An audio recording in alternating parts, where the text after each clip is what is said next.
Karim Amar, ciudadano de Túnez, es ingeniero agrónomo en fitotecnia del Instituto de Agronomía de Túnez. Obtuvo su maestría en cultivos extensivos y doctorado en fitomejoramiento de la Universidad del Estado de Oregón. Después de una estancia postdoctoral en el Centro de Investigación de Semillas Forrajeras en el USDA, se integró al CIMMYT como fitomejorador de trigo en el 2001. Después de encargarse de varias actividades en el Programa Global de Trigo del CIMMYT, el doctor Karim Amar tomó el liderazgo en el 2005 del subprograma de mejoramiento de trigo cristalino y triticali de la misma institución. Sus líneas de investigación principales incluyen el desarrollo y difusión de variedades de trigo cristalino a escala global, con alto potencial de rendimiento, eficiencia en el uso del agua, tolerancia a sequía, resistencia duradera a las enfermedades y alta calidad industrial para los mercados nacionales y de exportación. El desarrollo, adopción y difusión de variedades de triticali forrajero como opción forrajera apoyando a la sostenibilidad ambiental y viabilidad económica de las operaciones ganaderas en México. Actualmente, el doctor Karim Amar se desempeña como líder del programa de mejoramiento de trigo duro y triticali, del Programa Global de Trigo del Centro Internacional de Mejoramiento de Maíz y Trigo, CIMMYT, dedicado principalmente a transformar la agricultura a través de sus líneas de investigación en trigo cristalino y triticali forrajero. Con su ponencia, el triticali, una opción forrajera apoyando la sostenibilidad ambiental y viabilidad económica de la ganadería en México, le damos una cordial bienvenida al doctor Karim Amar. Un aplauso, por favor.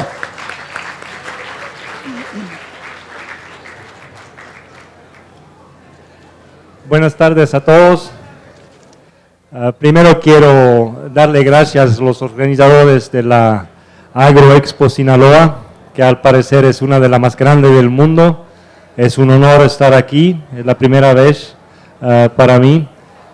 A nombre de todos los investigadores del Centro Internacional de Mejoramiento de Maíz y Trigo, aquí con su base en México, y a nombre también de todos los colaboradores de las varias instituciones de investigación en trigo e en triticale en México, principalmente los compañeros del INIFAP, que siempre ellos están validando nuestras tecnologías, nuestras variedades y llevándola al campus de ustedes. Entonces, es en nombre de todos ellos que voy a hablar hoy.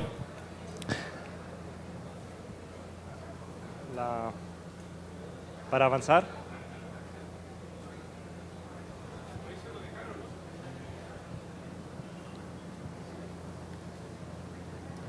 El control para avanzar.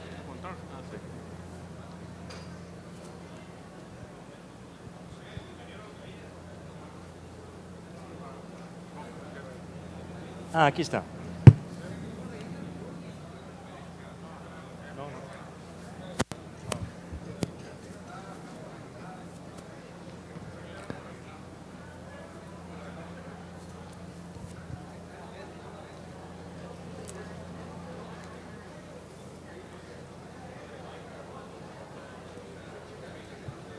Entonces, ok. Entonces, ¿quién va a avanzar la? Ok. Entonces, no hay problema. Le voy a pedir al señor de avanzar, por favor.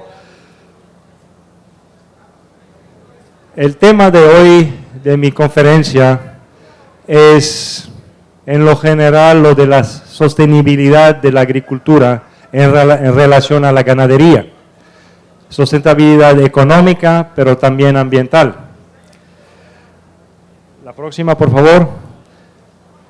Antes de hablar de lo que es el triticale como opción forrajera para la ganadería en México, quiero plantearlo en el contexto general de los desafíos que está enfrentando la agricultura mexicana y la agricultura a nivel mundial. En esta gráfica vemos los progresos en rendimiento de dos granos básicos que son el maíz y el trigo a nivel mundial. Y arriba son las fuerzas o los factores que están contribuyendo a bajar este progreso de rendimiento. La línea que no se ve muy bien, la línea continua esa es la demanda corresponde a la demanda y al progreso genético que tenemos que lograr para el 2050 en esos dos cultivos. Pero tenemos que hacer eso tomando en cuenta todos los factores negativos que son el cambiamiento climático, la escasez de agua, las enfermedades y otros factores sociales. Y lo que tenemos a nivel de la investigación nosotros, principalmente la genética o el mejoramiento genético, el manejo de los cultivos.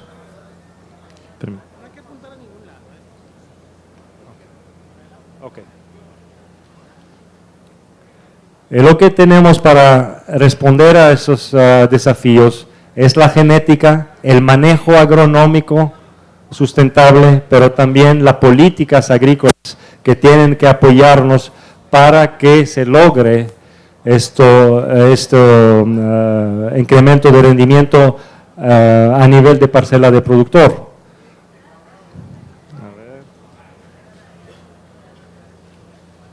Ándale. Ok. Aquí es otra manera de ver esos desafíos, no se ven un poquito borrosos, pero ojalá pueden lograr leerlos. Estamos hablando de principalmente cambio climático con sus climas erráticos, heladas, problemas de calor, sequía, escasez de agua hasta en las zonas de riego. Hace 40 años todas las zonas de riego de trigo recibían hasta para 2 cultivos al año a nivel mundial. Ahora ya con un cultivo se tiene que ahorrar el agua. Entonces a nivel planetario se está volviendo cada vez más escasa, más cara el factor de producción agua. Las enfermedades son obviamente un problema de producción, pero de sostenibilidad, de viabilidad ambiental. El problema de los combustibles, el uso de combustibles, el problema de los nutrientes, de la fertilización, de fertilidad de los suelos. Entonces, todo eso, el ganadero tiene que producir forraje tomando en cuenta o sufriendo de estos problemas. A ver. Ok. El futuro pertenece a él que sabe hacer eficiente el agua, a veces la poca agua que tenemos. Este concepto de water footprint o huella hídrica de diferentes cultivos son los litros de agua que se necesitan para producir una libra de producto. Con sorgo y maíz, la principal especie forrajera en México, con muy alta consumidor de agua en comparación a los trigos que consumen la mitad del agua para producir una libra de grano, cebada lo mismo. Estamos hablando también de productos ganaderos como la carne, que es la más consumidora de agua, y principalmente este alto consumo viene de los forrajes que son altamente consumidor de agua, que son la alfalfa, el ryegrass y otros, y la leche también. Entonces, la huella hídrica de los productos de la ganadería son altas por lo alto que es la huella hídrica de los forrajes.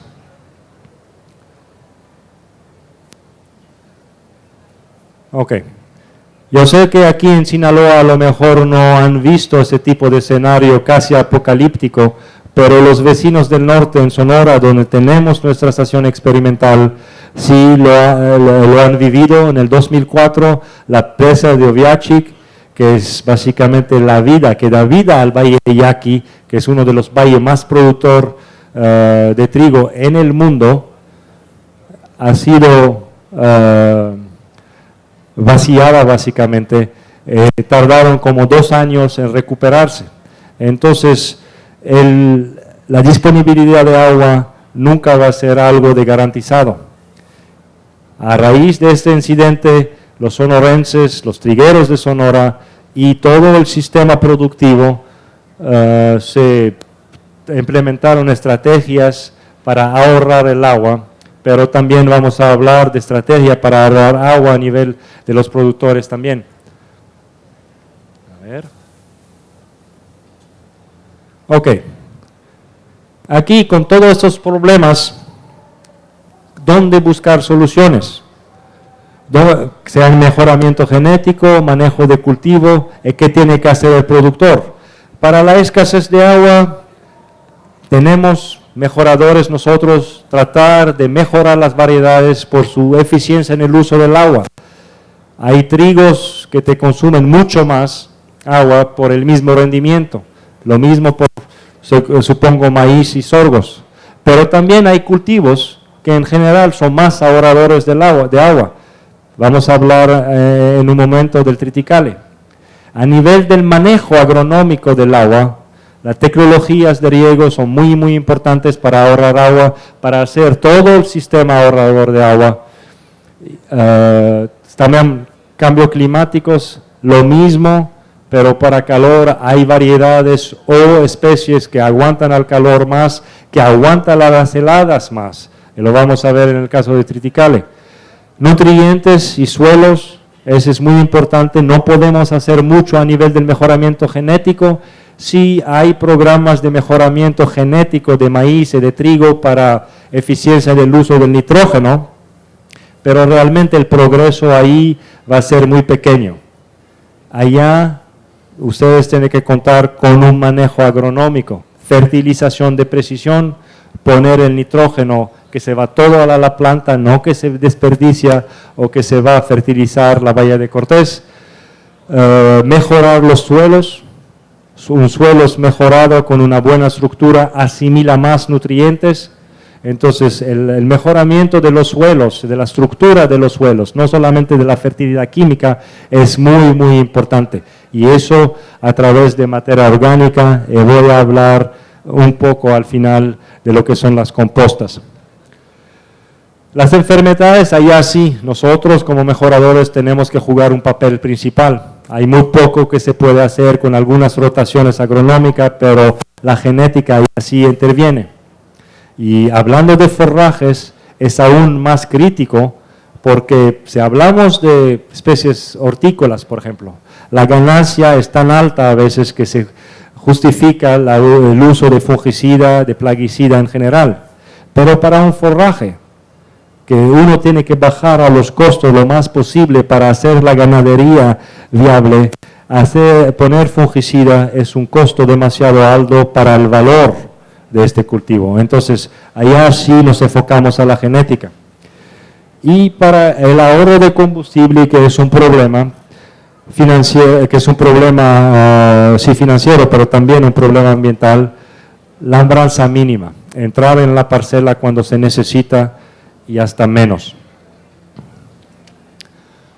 Ok, aquí no se ve muy bien, a lo mejor lo ven mejor ustedes, pero quiero hablar un poquito del concepto de agricultura de conservación plus, o sea, agricultura de conservación con sus tres ejes: mantenimiento de residuo, no todos, pero una parte mínima en el suelo, que por un ganadero dice, el residuo es lo que doy a comer a mis vacas o a mi ganado, pero hay manera de mantener un mínimo residuo, explotarlo económicamente como forraje y mantener lo del suelo en el suelo. Mover el suelo lo mínimo posible, hasta nunca si se puede, cuando se puede. Y también rotación de cultivo, que es muy importante también para los productores de forraje. Estos son los tres ejes o tres principios fundamentales de la agricultura de conservación que no hay que tomar como Biblia, digamos. Hay que verlo en el ambiente donde trabajan ustedes, que sean principios que les guían en su manejo diario. Pero también, por eso le llamo plus, es que estamos hablando de diagnóstico de fertilización. Hay herramientas ahora que permiten un diagnóstico del estatus de nitrógeno de la planta para ponerle lo que necesita y no ni un kilo más. Esta fertilización de precisión es accesible ahora, ya no es algo de muy tecnificado, es nada más cuestión de capacitación y de voluntad. Entonces estamos hablando de tecnificación de riego. Tirar agua que se sale todo, una gran parte en el dren, ya no es una opción. Y ahora las tecnologías de riego, hasta las más sofisticadas, se están volviendo más y más accesibles. Hay programas de apoyo. Es una inversión que vale la pena hacer porque a largo plazo, como ya mencioné, yo en lo personal pienso que el que va a sobrevivir como agricultor, como ganadero, es el que va a saber cómo manejar y ahorrar su agua. Y además, como mejorador de estructura del suelo, mejorador de suelo en general, el uso de biofertilizantes que no solamente dan nutrientes, pero también permiten la mejor asimilación de los nutrientes químicos y mejoran el suelo por su capacidad de mejorar la infiltración, la capacidad de retención de agua y de almacenamiento de agua en el perfil del suelo. Regresando a esta gráfica, la agricultura de conservación puede intervenir en todos estos aspectos con un círculo rojo. Por eso es algo que estamos promocionando a nivel del CIMMYT, a nivel mundial, es porque realmente estos conceptos permiten el ahorro de todos esos factores, enfrentar todos esos desafíos. Se está hecha bien, se está hecha con capacitación, con un extensionismo acertado en paralelo. A ver. Ok. Por eso, y a través de todos estos conceptos, se desarrolló hace unos años un programa muy ambicioso, muy grande, con Zacarpa y CIMMYT, que se llama Masagro Productor, que es el desarrollo sustentable con el productor. Es parte de una investigación aplicada, es parte de un extensionismo para poder transferir estos conceptos y las maneras prácticas de hacerlo a nivel de las parcelas de los productores en toda la República, dependiendo de los sistemas de producción. Y eso es muy importante para la ganadería. ¿Por qué? Porque baja costos y hace la ganadería al final más competitiva. ¿Okay? No voy a hablar de todo el sistema de extensionismo, que es muy complejo, muy completo, nada más para enseñarle lo que hay presente aquí con los compañeros de Masagro en Sinaloa. Son varios módulos de validación de la investigación, varias parcelas en campo de productor, área de extensión, área de impacto, etc. Si ustedes tienen interés en ser contactados por parte de la red de los técnicos que están aquí adentro del programa Masagro para la parte de extensionismo, aquí hay varios que están involucrados. Le pido de hablar a ellos directamente. Tienen un equipo que están allá con botas en el campo. Hablando de concepto otra vez, para introducirlo del triticale, tenemos este concepto de agricultura de conservación central con desarrollo de maquinaria adecuada por parte del grupo de ingenieros de Masagro, las tecnologías post cosecha, la tecnificación de riego, que estas son medidas de ingeniería básicamente. Tenemos medida de fertilidad, que es la fertilización de precisión y de diagnósticos, biofertilizantes, pero tenemos también una medida que tiene que ver con el mejoramiento genético. ¿Qué cultivo escoger para minimizar los costos y maximizar el aprovechamiento de las operaciones ganaderas? Y adentro de qué cultivo, qué variedad seleccionar también. Tenemos todos estos cultivos alternativos y nuevos mercados en el sentido que puede un nuevo cultivo en una región abrir un nuevo mercado a los agricultores y diversificar la parte económica de la operación. Entonces, así introduzco al triticale, que es una especie que responde o trata, o nosotros tratemos de hacerla responder a todos estos desafíos de cultivos no nuevos, pero ahorradores de insumos o cultivos que abren mercados nuevos. ¿Okay? El triticale, ¿qué es? Originalmente, hace 50 años, eran cruza entre un trigo y un centeno, tratando de combinar las bondades de los dos cultivos, la superioridad agronómica, calidad de grano del trigo, el conocimiento por parte de todos los productores del trigo, con la robustez, la capacidad de aguantar cualquier tipo de estrés, que sea hídrico, que sea sales, que sea malos suelos del centeno. También la resistencia a enfermedad de este cultivo, el centeno. Y sí logramos hacerlo. Este proceso, aunque en este caso fue hecho por el hombre en una estación experimental, la primera cruza, no es algo nuevo. La naturaleza la ha hecho para desarrollar el trigo harineros y varias otras especies. El trigo harinero también fue resultado de una hibridación o de una cruza entre diferentes pastos, pero afuera en la natura y tomó miles de años para evolucionar en lo que es ahora. Nosotros lo que hicimos con el triticale es en menos de 100 años hacer lo que la natura ha hecho en 10.000 años. Pero el principio es lo mismo. ¿Okay? Es una especie con evolución relativamente reciente. De hecho, la primera variedad que se liberó fue en Hungría en el 1968. Nosotros en CIMIT empezamos en el 64 a trabajar con los triticales canadienses, estadounidenses, europeos, españoles, etc. Y el programa era enfocado más a la producción de grano para la alimentación animal en ambientes, especialmente en países subdesarrollados, en ambientes donde el trigo batallaba a hacer una buena producción. Entonces el enfoque era rumbo hacia consumo humano. Y la idea en este entonces, que la idea del Dr. Borlaug, que fundó el CIMIT, el línea y todo eso, era buena, pero posicionó el triticale compitiendo con el trigo, pero sin tener la calidad y en este entonces el rendimiento del trigo. Entonces, ¿por qué eso tardó mucho a volverse competitivo?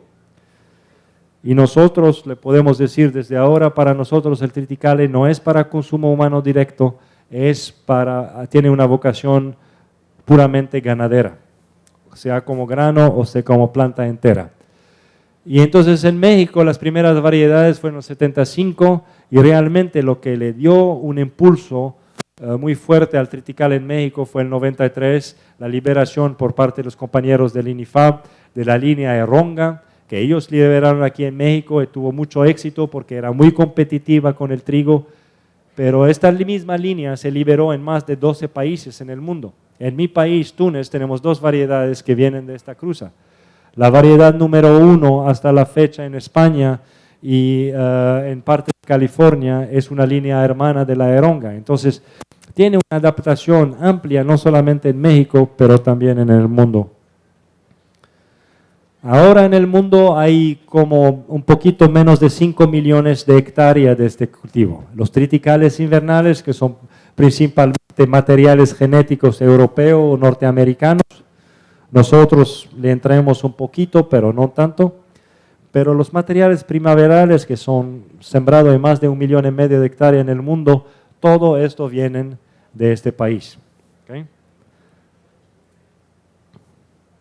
¿Por qué tuvimos tanto éxito a nivel mundial? Es porque tenemos una base genética de la más grande del mundo, tenemos acceso a todas las variedades, sea pública o privada del mundo, y eso es muy importante para lograr hacer progreso. Tenemos un mejoramiento genético de 2 ciclos al año entre el Valle de Yaqui en Sonora y los altiplanos Valle de Toluca en México. Entonces trabajemos muy rápido, 2 generaciones por año, y esto contribuye a la adaptación amplia. Esas son las estaciones. Entonces, cuando seleccionamos 2 o 3 veces en estas 2 localidades, el material que se queda atractivo, que se queda competitivo, bueno, resistente a las enfermedades, en estos 2 ciclos tiene una alta probabilidad de ser muy ampliamente adaptado. Para un productor de Sinaloa, digamos, ¿qué me importa si la adaptación amplia, si yo quiero adaptación específica a mis condiciones? Pues sí, pero la adaptación amplia es lo que le da estabilidad para mantenerse a nivel alto en los años malos, en los años donde se sembró tarde, en los años donde llegó el agua tarde, en los años donde llegó un chahuizle, etcétera, etcétera. Entonces, la adaptación amplia es la base de la estabilidad del desempeño. Entonces, es necesario en todo el mundo, no buscar adaptación específica. También lo de las royas, el triticale, por lo general más resistente a la plaga, a las enfermedades, especialmente a la roya, que los trigos, la cebada, las avenas o otros cultivos, pero hay que trabajarla.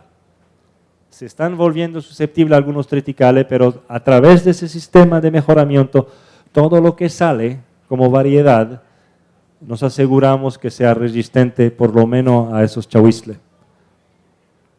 Y realmente lo que tenemos de fortaleza es nuestro campo experimental en el Valle de Yaqui, que es un laboratorio excelente e ideal para medir progreso de rendimiento. Lo que necesitamos nosotros son parcelas uniformes para poder monitorear las variedades que sí son superiores a las otras, para que no haya confusión entre el potencial genético y los problemas ambientales. Y esto lo tenemos, es la envidia de muchos programas de mejoramiento a nivel mundial, el campo experimental Norman E. Borlaug, que se llama Ciano, que compartimos con nuestro compañero del INIFAP allá, con el patronato. Es una infraestructura de investigación ideal que ha sido la base de nuestro progreso genético en todo el mundo, no solamente en triticale, pero también en trigo. Y también, aunque sí es un ambiente de riego de muy alto potencial de rendimiento, con rendimientos en los años buenos arriba de 9 toneladas, tenemos también, porque nunca llueve allá, tenemos la capacidad, gracias a esta infraestructura riego por goteo, para seleccionar materiales que tienen un buen desempeño con poca agua. O sea, la eficiencia en el uso del agua, que es muy importante. No todos los trigos o los triticales son iguales. Entonces tenemos 17 hectáreas de cintas allá que aplicamos al momento donde queremos tener el estrés hídrico, y esto nos permite ver la capacidad genética de las miles de variedades que sembramos de aguantar sequía y de ser más eficiente en el uso del agua. Por ejemplo, aquí a la izquierda hay una que se está muriendo desde el principio, mientras la horta sigue avanzando bien. Aquí, en la próxima, a ver, hay unos triticales que se sembraron el mismo, algunos ni lograron hacer espigas, la otra sí te van a dar 2-3 toneladas, que a veces es algo de muy bueno para los ambientes de secano, los ambientes de sequía. Entonces sí ven que sí hay diferencia genética, y eso para un productor de grano forrajero en Tlaxcala o en Puebla o en los lugares donde no se puede obtener más que 2-3 toneladas de grano, es la diferencia entre tener algo y no tener nada. Entonces, las ventajas o la competitividad de este grupo, de este triticale, aquí en rojo o naranja en comparación a trigo, esos son los mejores triticales comparados a los mejores trigos harineros, comparados a los mejores trigos duros. Se ve que es competitivo, dependiendo de los años, los triticales son generalmente arriba de los trigos harineros y compiten muy bien con los trigos duros, eso en producción de grano. En producción de biomasa, o sea, planta total, que es más importante para forraje, el triticale es muy superior a estos dos cultivos. Por eso estamos recomendando el uso del triticale como especie forrajera en lugar del trigo. También en ambiente de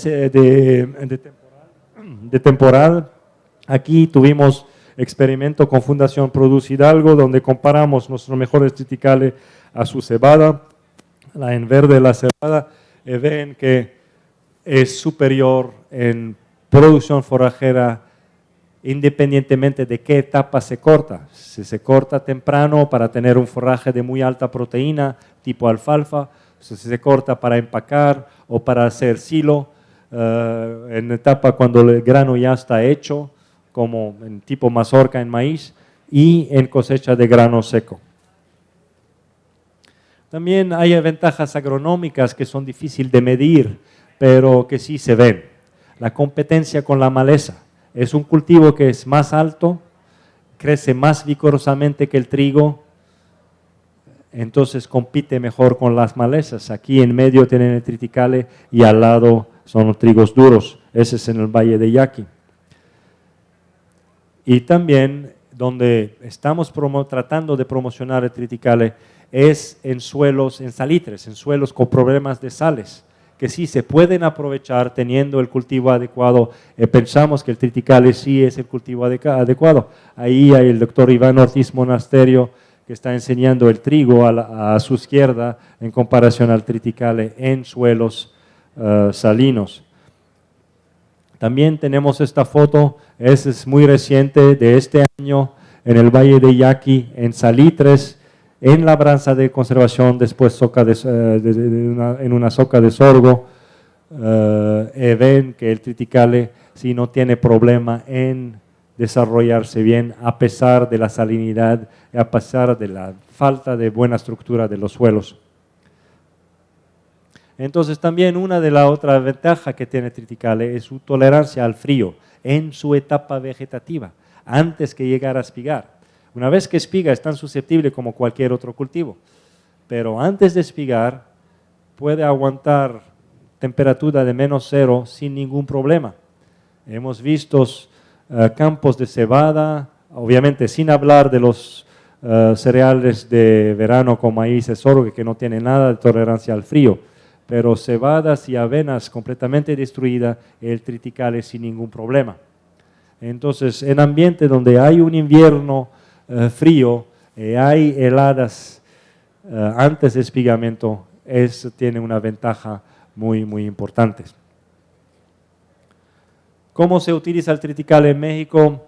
Aproximadamente hay, yo diría, 25,000, 30,000 hectáreas en toda la República. Esas son cifras no oficiales, las oficiales son de 12,000 el año pasado, pero sabemos que hay mucho más triticale sembrado que lo que reportan, porque la mayoría es para autoconsumo, entonces no lo registran como cultivo, lo siembran y lo aprovechan. Entonces, la utilización más difundida es ensilaje, para vacas lecheras o para toro de engordas, pero este tipo de utilización ha sido muy popular porque da un ensilaje de relativamente buena calidad que casi es la misma calidad de un maíz ensilado, pero a mucho más bajo costo de producción. Durante otoño e invierno, donde no se pueden sembrar maíz de la parte central de la República por las heladas. Entonces también la industria lechera en las zonas de triticales de invierno, Coahuila, Nuevo León, pastorea este triticale. Son variedades de invierno que a lo mejor no se adaptan aquí porque necesitan mucho frío para cumplir su ciclo, pero ahí sí son muy adaptadas, tienen hasta 4 pastoreos en 9 meses, reemplazando de facto una alfalfa.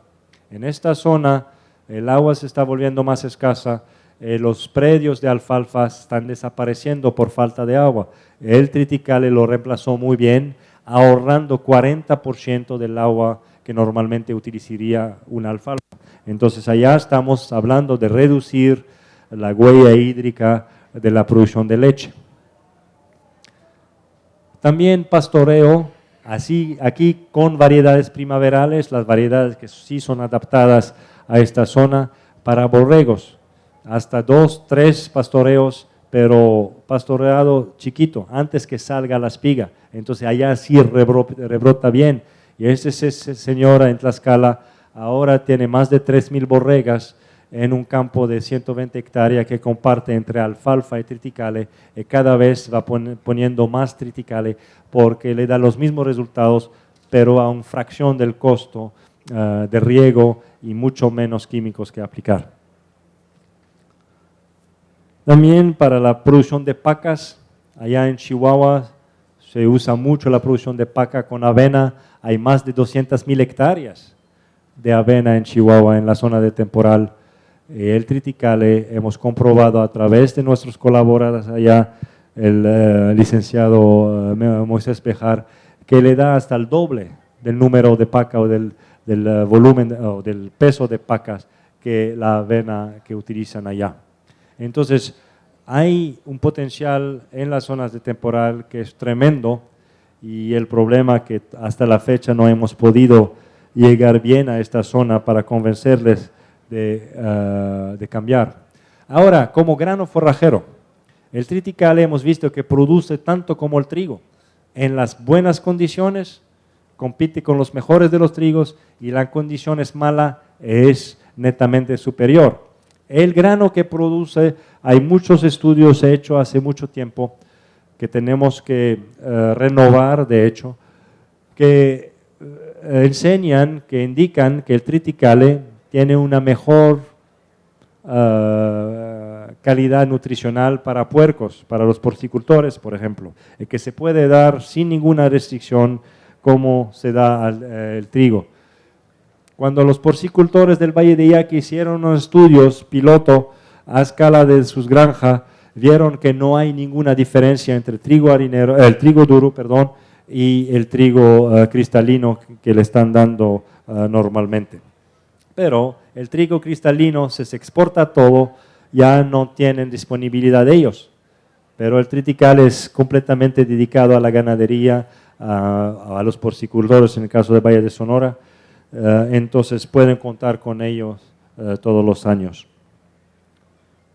Ahora, como grano forrajero para engorda, aquí el problema, estamos comparando trigo a triticale, principalmente en los valles o los ambientes donde hay trigo, queremos poner triticale como fuente de grano forrajero. Las variedades adaptadas, trigo y triticale, las tenemos los dos, no hay ventaja de ninguna especie aquí. Por lo que es el rendimiento de condiciones favorables, como acaba de decir, se equivalen, no hay diferencia. En condiciones marginales sí, allá hay diferencia a favor del triticale.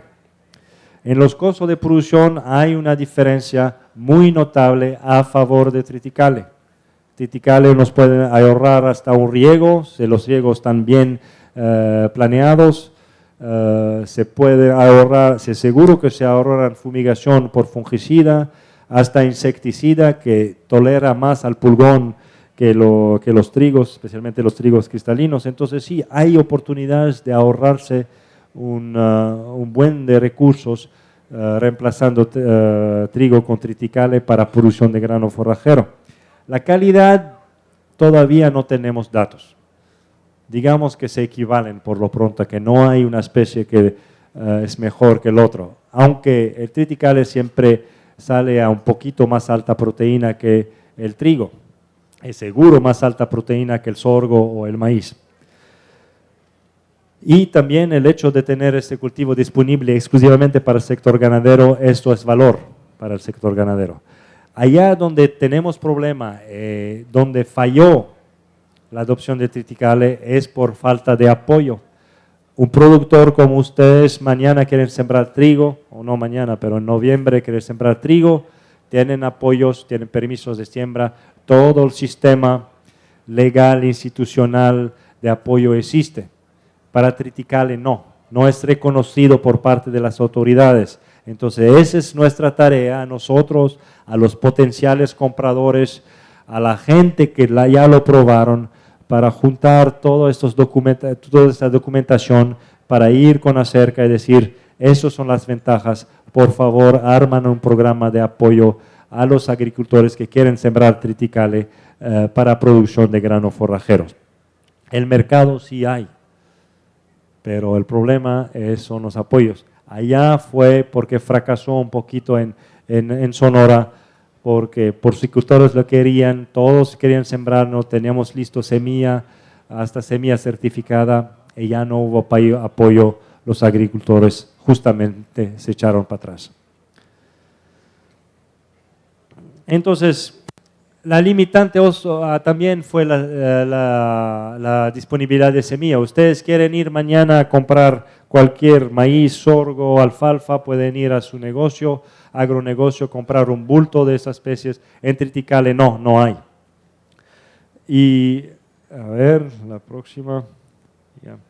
Entonces, armamos un programa muy ambicioso de reproducción de esta variedad bicentenario que ahora está en toda la República, gracias a un núcleo de semilla que hemos producido nosotros en nuestras estaciones, distribuidos con agricultores o semilleros cooperantes potenciales en más de 3 estados. No hubo aquí en Sinaloa hasta la fecha, pero esperemos que va a haber para este ciclo que viene. Todavía tenemos semilla, pero hay semilla comercial.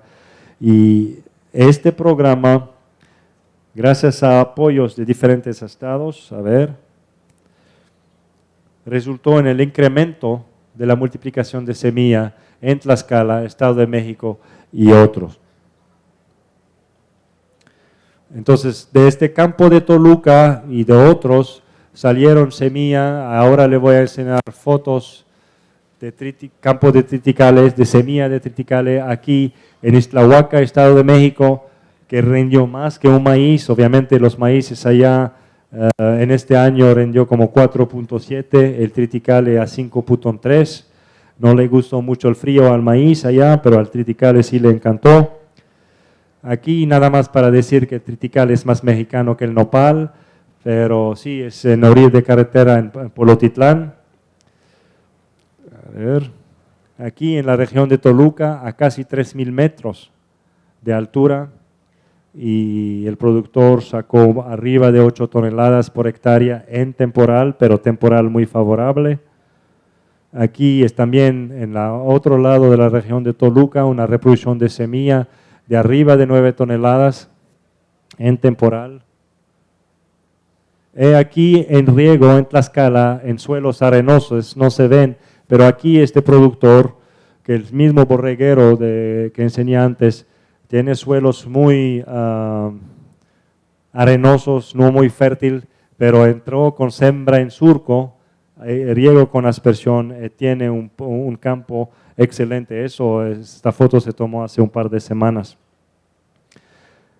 Aquí más para el norte, Ciudad Constitución, Baja California Sur, el año pasado. Esta semilla se mandó allá con mucho éxito, fue pastoreada por un ganado extensivo allá, con muy buenos resultados. Aquí en Baja California Norte, la semana pasada, también un productor que ahora está sembrando triticale los últimos 3 años, y él ahorra un riego, ahorra todos los demás. Dice que si hay gente que me lo compra, yo no vuelvo a sembrar más que esta variedad, este trigo, como lo llama él. Ok, entonces en conclusiones, los 40 años de mejoramiento aquí mismo en México han hecho del triticale un cultivo altamente competitivo y adaptado, que compite bien con trigo por su producción de grano o otras especies forrajeras, que tiene una mejor producción de biomasa, tolerancia a helada, tolerancia a suelos problemáticos, y podemos pensar que puede reemplazar, si es necesario, viendo las cuentas, bien, cualquier otro cultivo forrajero como la cebada, la avena, el ryegrass, no sé, no estoy seguro allá, en algunas zonas donde el maíz no se da bien, las zonas de temporal seco, donde un maíz no crece muy bien, también el triticale puede ser competitivo. Obviamente, si estamos hablando de una zona como aquí, con un maíz de 14 toneladas arriba, el triticale no es para usted. Pero hay zonas, estoy seguro, las zonas trigueras, donde el triticale puede ser competitivo, teniendo amarrado un contrato con compradores de granos forrajeros. Donde hay problema de escasez de agua, aquí o en otros lugares, le aconsejo de considerar esta opción. Entonces, ya para regresar a la conclusión, la ganadería, para ser sustentable, tiene que fijarse en los desafíos globales, porque son globales, pero son presentes aquí, y necesitamos pensar a 20, 30 años, cuando a lo mejor el agua se va a volver tan cara que no se va a poder usar como ahora, que hay cultivos que ya no van a ser viables. Entonces, para reducir la huella hídrica o el consumo hídrico de los productos de la ganadería, hay que ver cómo utilizar cultivos que reducen el consumo